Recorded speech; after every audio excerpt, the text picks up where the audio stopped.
Well, ladies and gentlemen, here it is, a Saturday night, and coronavirus is still doing its thing, you know what I'm saying? Can't go out to the clubs, can't do nothing. They say things are getting better. I don't know if they is or if they ain't. I don't know what's going on. All I know is I ain't been out to the club in a while. I ain't been able to go anywhere in a while. I ain't been able to do nothing in a while. But I'll tell you what, since I'm sitting here at home, I thought I'd put my clothes on, at least to knock the dust off of them. You know, I can't go nowhere. I can't do nothing on a Saturday night because of the coronavirus, the COVID-19. So I suppose this is another one of those nights where we can have a Twilight Zone moment. And they all start somewhat the same, It's all out there in space, you know what I'm saying? And you hear Rod Serling say something like this. You unlock this door with the key of imagination. Beyond it is another dimension. A dimension of sound. A dimension of sight. A dimension of mind. Suddenly you're moving into a land of both shadow and substance, of things and ideas.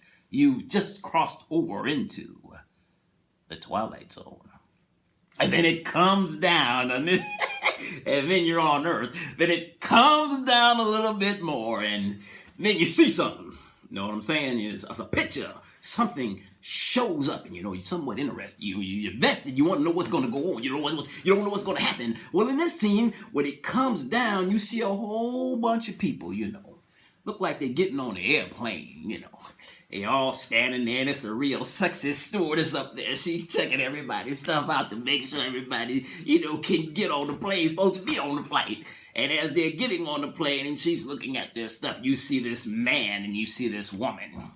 And they get on the plane and show the stewardess and, and points them to their seat. They go over to the seat, and the man, he looks kind of nervous, you know what I'm saying? Look like he, a little scared, ain't really got it all together, but hey, ain't nothing wrong with that. I mean, when we get on planes, I've been on planes, I'm scared to death. I really don't like being on planes, my doggone self.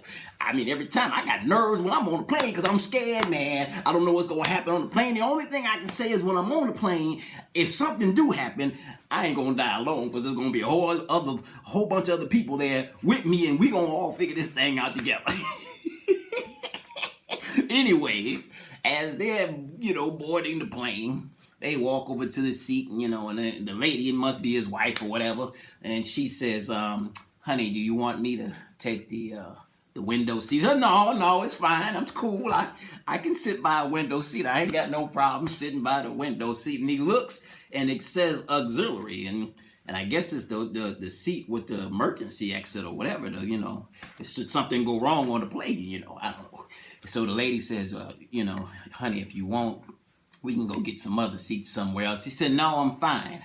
I'm good. I don't have no problem sitting here by the emergency seat. In fact, I'll take the window seat. So he puts the stuff up there in the storage compartment, and he gets down, he sits down, and she sits down next to him, and he pulls out a cigarette, and he lights the cigarette. Kind of shaking a little bit, a little nervous. And then she said, honey, what you doing? You can't smoke on the plane and you gotta wait for it to take off. I guess back in them days, you could, smoke on an airplane. Can't do that now. Anyways, he was like, oh my goodness, I'm sorry. He takes the cigarette and I put it back in his pocket. He said, I'm not really acting like a cured man, am I? She's like, oh, honey, now, if Dr. Martin, he would not have allowed you to get on this plane and fly all the way home if he thought you hadn't been cured. He was like, yeah, I guess you're right. Anyways, so he's sitting there, and then the guy says, okay, we're going to be about to take off and flight in a little bit. He's sitting there, he's nervous, man. He looking he's trying to be there. Trying to be there for his wife and trying to, look like he got it together, but the man is scared. He's in there looking real nervous. Because, something must have happened to the man or something, I don't know. Anyways, but he's sitting there, and she's sitting there, and she says, You gonna be all right, baby? He said, hold on, baby, I'm gonna be good, it really ain't about anything about, the seat or anything like that. It's the airplane. You know how I am about these airplanes, And she was like, oh, honey, it's gonna be all right. You're cured. Mama's taking you home. He said it must have been tough for you, baby, having to take care of the kids, and all the responsibilities, these last 6 months, And she was like, no, baby, everything's good. Everything is intact. And he's like, yeah, everything except me. She was like, oh, baby, you're going to be all right. And you're cured. Yeah, I know. And, 6 months, I know. I just don't, I just hope everything going to be all right, baby. I'm good. I'm fine. And he's sitting there and he's looking. Scared to death. And then the camera pans over and you see what old Rod Serling, he's standing there next to the terminal, right? And while he's standing next to the terminal, he says something like this. Portrait of a frightened man. Mr. Robert Wilson, 37, husband, father, and salesman on sick leave. Mr. Wilson has been discharged from a sanitarium where he spent the last 6 months recovering from a nervous breakdown, the onset of which took place on an evening not dissimilar to this one, on an airliner very much like this one which Mr. Wilson is about to be flown home on. The difference being that, on that evening, half a year ago, Mr. Wilson's flight was terminated by the onslaught of his mental breakdown. Tonight, he's traveling all the way to his appointed destination, which, contrary to Mr. Wilson's plan, happened to be in the darkest corner of the Twilight Zone. Rod Serling, man, you're really good with them words anyways. So we on the airplane. Now the airplane about to take off, and he's sitting there, he's scared. The man is scared. Wife sitting there, I don't know, she must have took something or whatever, because, she looked like she kind of sleepy and, ain't really got it all together, but she seemed to be a little tired, she kind of laid back in the seat, a little asleep. And then he's saying, ooh-wee, and she was like, yeah, baby, you gonna be all right? He said, look, I'm gonna be fine, baby. It's just a little cowardice, objective cowardice on my part, I'm gonna be fine, all I had was just a teensy-weensy little breakdown, and now I'm cured, I'm gonna be good. She was like, all right, well, you want to take one of my sleeping pills? I got some sleeping pills here. He was like, nah, I'm good. Go on to sleep, baby. It's gonna be all right. So now the plane took off. They up in the air. And let me tell you something. It's raining, it's lightning, and it's thundering. That's the one time I don't want to be on the airplane, but it is what it is. So he's sitting there, he got his little paper there, and his was gonna read the paper, and he's got the window seat, and it's got like these curtains, so he can't see what's going on, but he's sitting there, he opens up the paper, and the man a little nervous, and he says, well, I think I'm gonna just go ahead and look out the window anyway. Might help me calm my nerves. So he opens up the window, and he looks out the window, and as he's looking out the window, he kind of sees something, and he's looking, he's like, what's that? And it looked like something is moving around out there. You looking, moving around out there outside the plane. And he looking like, what the? I know that ain't what I. And it looked like it's something walking out there. And he looking, and the thing is start moving towards him. And he's sitting looking out the window. And the thing see him. And it look at him. When he looking at the thing, and he was like, hurry, stewards, hurry, over here, please, stewards. So the steward, she comes over there. Hey, what's going on, Mr. Wilson? There's a man out there. There's a man out there. And she said, what? I said, there's a man out there. And he looks and she look, they look out the window. Ain't nothing out there. except the rain and the lightning and the thunder. And he looking, and she was like, you all right, Mr. Wilson? And he's like, I'm okay. I thought I saw something. And his wife wakes up, and she was like, oh, honey, what's the matter, honey? And then the stewardess, she jumps in and she was like, oh, don't worry, Miss Wilson. Everything is okay. Just go on back to sleep. Don't worry about nothing. She was like, oh, okay. And she was like, honey, you okay? He was like, yeah, I thought that maybe I might have saw something out there. What? What did you see? Because, she know the man, just getting off of a nervous breakdown. In 6 months, he spent in a sanitarium trying to get himself together, and now she about to take him home, so she want to make sure the man all right when she get him home. She said, what did you see? He was like, nothing. It was nothing. She was like, honey, you all right? Honey, I'm good. So, and she was like, you want to take one of my sleeping pills? He was like, yeah, give me one of them. I need to do some, give me one of them pills. So she gave him the pill. He took the pill. She gave him some water. He took the pill. Okay, I'm good. Go on back to sleep, baby. It's going to be all right. I can go on back to sleep. She said, I feel really bad that I'm going to sleep on you in the situation where you got it all, baby. It's going to be good. Just lay on down and go to sleep. I'm good. I'm going to lay back and really rest my head back and go to sleep too. So he leans back in the chair. He's trying to get himself together, He's sitting there and the window's closed, He's sitting there trying to get himself together. He wants to rest and be comfortable, but for some reason he just want to look out that window again. I don't know. You know how it is, man. So he's looking at the window. He's looking at the window. And he puts his hand up there. I don't know why. I don't know why. Who we are. It can't be nothing to me. I'm cured. I know that I ain't got no problems no more. So I'm just go ahead and put an end to all of this. So he goes to open the window, and he opens the window. Oh, this creature, this monster got his head pressed all up against the window and is looking at him. It's just making all kind of crazy monster faces looking at him. And he's looking at the thing like, hey, he go to his wife, Julia, honey, Julia, honey, please, honey, will you wake up, honey, will you wake up, honey, please, honey, and then she wake up, what's up, and the thing, it jumps off of the plane, man, I don't know, man, it must have some kind of ability, it can fly or something, it just jumped right up off the window, I don't know, and he's like, and she was like, what's the matter, baby, what's going on, he was like, honey,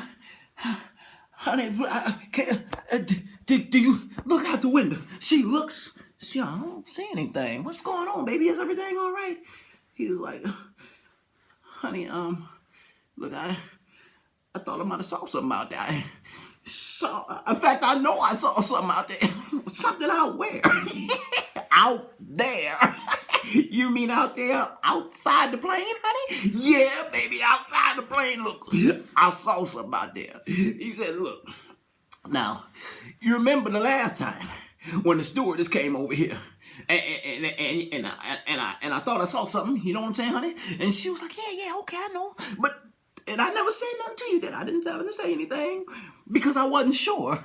Honey, but this time, I'm sure. Look, honey, look.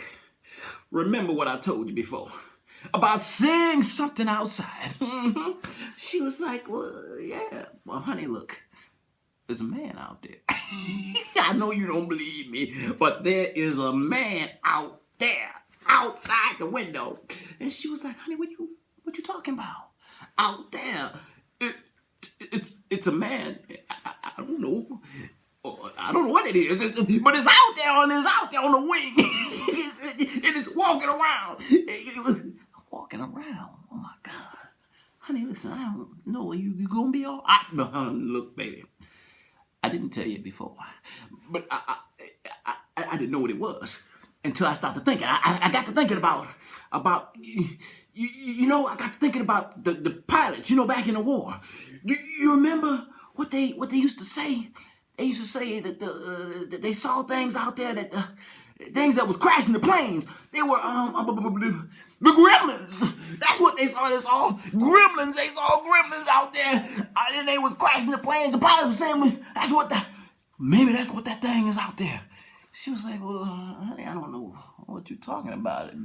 Because you seeing a gremlin outside. You saying it's a creature outside. Honey, look, I know you don't believe me. I know you probably might think I'm going crazy. Do I look insane to you? Don't answer that. Look, baby, let me just say, I'm trying to tell you, it's something out there on that wing. And the only reason I'm telling you this, Julia, is because it's starting to tamper with the engine. Tamper with the engine. Baby, it's tampering with the engine. Now, wait a minute, Julia. Look, don't look at me like that. Because she was looking at him like he was crazy, right? He was like, look, honey, don't look at me like that. Now, honey, I know that I had a mental breakdown. And I know I had it on an airplane, honey. And I know it looks to you as if the same thing might be about to happen again. But it isn't, baby. Look, I'm trying to tell you. I'm sure it is. Look, the reason that I'm telling you this isn't to worry you. But I just want you to know that that thing out there, that creature out there, is tampering with the plane. I don't know how many times I gotta tell you this, honey, but it's out there. And I'm telling you, it's tampering with the airplane. Now, I know you don't believe me, honey. I know you're looking at me like I'm crazy. But you're my wife. And I ain't trying to tell everybody else this, but look, I just wish you would stop looking at me like that. And then look, I know, honey, that your intentions are good. And I know that you love me. But woman, don't patronize me. I'm trying to tell you, I am not insane. And the way you looking at me, it don't got to be said. Your eyes all in your face. You're just looking at me like I'm crazy. But I'm not. I'm not insane. Look, woman, for the last time, that creature is out there. And look, I just need you to go and tell the pilots and tell the engineers or whoever's running this plane what I saw. Won't you even consider the possibility, baby? Just, can you please, honey, please, can you just please go over there and go let the pilots know what I told you? Can you do that for me, honey? Please? So she was like, yeah, I'll go tell him. I tell him. And he was like, honey, thank you. Thank you, honey. I know, honey, that to go over there and tell the pilot and the engineers and the stewardess what I'm telling you now is to really to say to all those people that your husband is a lunatic. I'm sorry, I don't mean to put you through this, but listen, if I'm right and what I see out there is out there, then they need to do something. And if I'm wrong, honey, as soon as this plane lands, I will commit myself to another sanitarium, and I go on ahead and just go on and just try to get myself together. But please, buddy, please, let's go, please. So she went to go and tell the stewardess to go and get the engineer, the pilot, or somebody to let them know what her husband told her. Meanwhile, he's looking out the window, and that thing is out there. That creature. And he didn't want to describe it to his wife because he didn't want her to think he was just crazy. But I'm going to tell you what the thing looked like. I'm going to describe it to you because I saw it too. It's ugly, man. It's a big, ugly creature. It looked like it's real tall and kind of fat around the middle. It got fur all over his body. I'm going to tell you, it got big eyeballs and really big lips. Lips look big old lips. And I'm going to tell you something. It looked like a cross between, what was that thing that used to be running around in the woods? The Bigfoot. It looked like a cross between Bigfoot and the Incredible Hulk. And it was ugly, man. But look, the part that got me is the thing made eye contact with him. And so it can see him, he can see it, it won't let nobody else see him. But it's out there tapping the plane, so regardless of the fact that he see him and he and Mr. Wilson see it, and he is identifying with Mr. Wilson for whatever reason, he's still going to just destroy the whole plane and kill everything. He's down there messing around with that engine coil. So she's over there talking to the pilot, trying to tell him, and then he looking out there, and that thing is pulling up the engine coil, and his lights all up under that thing is reaching in there, and it must have burnt his finger or something, because the thing was kind of, and he's reaching, he said, hurry, get over here. So the pilot come right over there, he say, Mr. Wilson, what's going on? It's out there.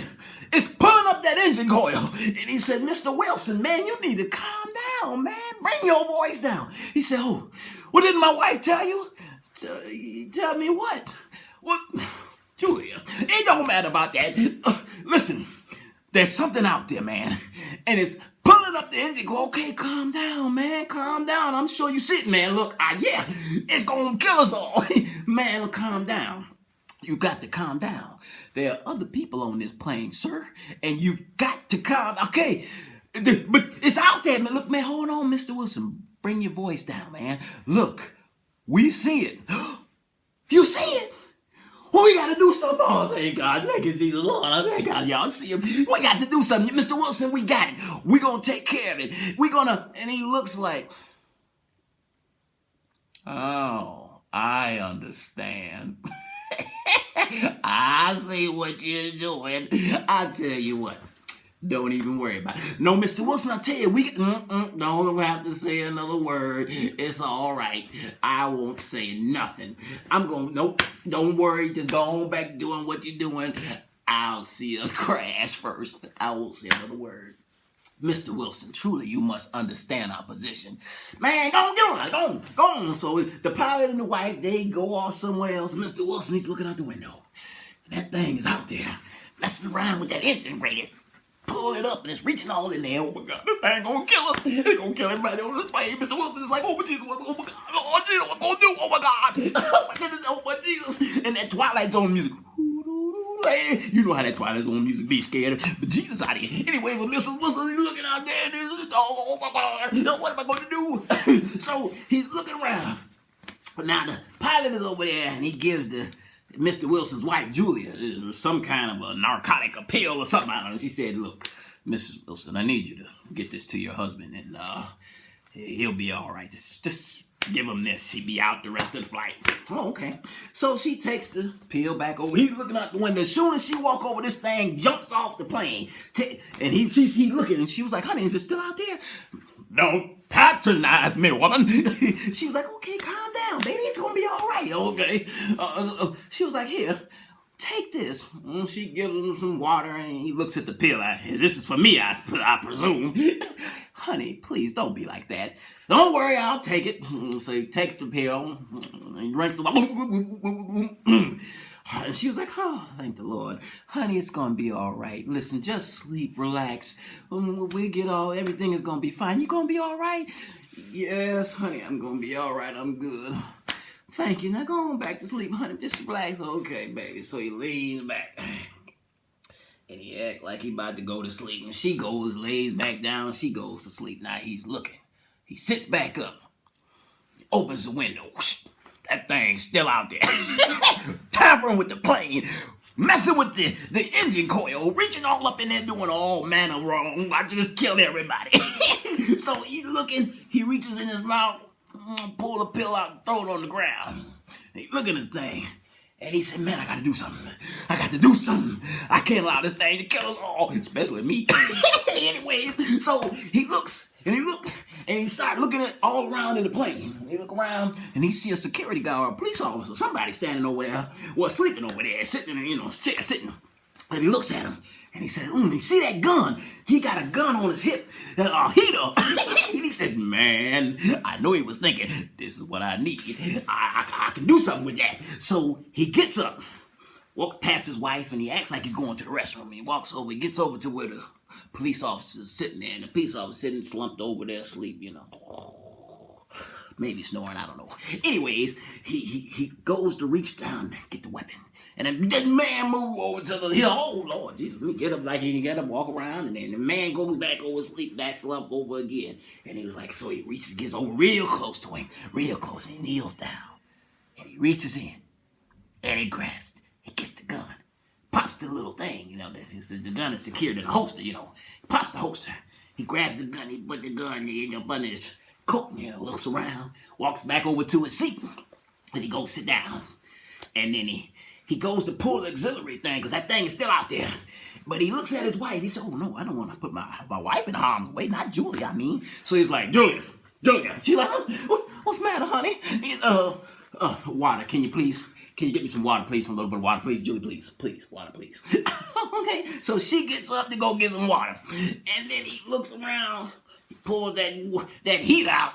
The gun, he got it. And he pops the auxiliary. And then the plane is flying, he flies out the plane. And he's holding the gun. That music. That Twilight Zone music. He's holding the gun. And the little thing that see him, that creature, that monster, that whatever it is. And it looks, and it start walking over to him. On the wing, and they start walking to him. Walking over, because he's hanging out the plane. He hang with the gun. He's hanging. And as the thing start walking over to him, he fires the weapon. Pow! Pow! And as he fires, he hit the pow! Pow! Pow! Pow! Pow! And the thing, he falls off the plane. He must have hit him at least 5 times. He's a hell of a shot to be, hanging out of a plane like that. And he's still holding the gun. And then he lets go of the gun and he starts hollering. Ah! Well, anyways, next thing you see is he opened his eyes up on the plane. And he's looking up at a police officer. And the police officer looking down at him like, man, this dude crazy. He got a straitjacket on and he's on something. And they're carrying him off the plane.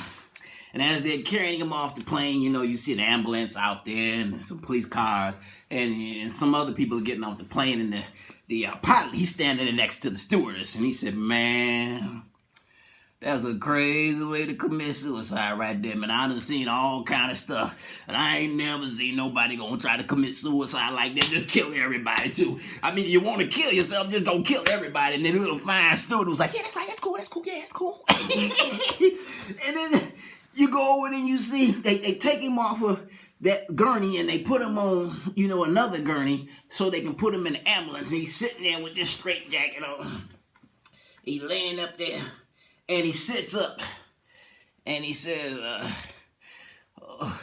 he looks like this, and then the wife is saying, everything is going to be all right now, baby. It's going to be okay. And he looks at his wife, and he says, I know, but I'm the only one who does know right now. And he lays back down. And then the camera, the camera pans up. And it pans up and it goes over to the airplane. And it pans over to the wing. And then you can see that engine coil, that the plate where it's been ripped out, just kind of there where everybody can see it. And then you hear Rod Serling, he says something like this right here. The flight of Mr. Robert Wilson has ended now. A flight not only from point A to point B, but also from the fear of recurring mental breakdown. Mr. Wilson has that fear no longer. Though for the moment, he is, as he has said, alone in this assurance.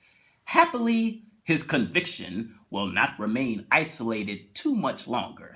For happily, tangible manifestation is very often left as evidence of trespass, even from so intangible a quarter as is the Twilight Zone.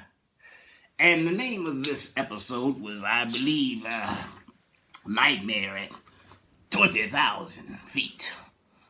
And I want to thank Captain Kirk, William Shatner, for doing an amazing job in that episode because I believed every bit of it. I was as scared as he was. And I saw that thing out there on the wing. Look, man, I never want to fly again in life. Anyways, I want to thank y'all for hanging out with me, and God bless, man. Y'all have a good night. Twilight Zone was crazy, man. It was crazy. It's crazy.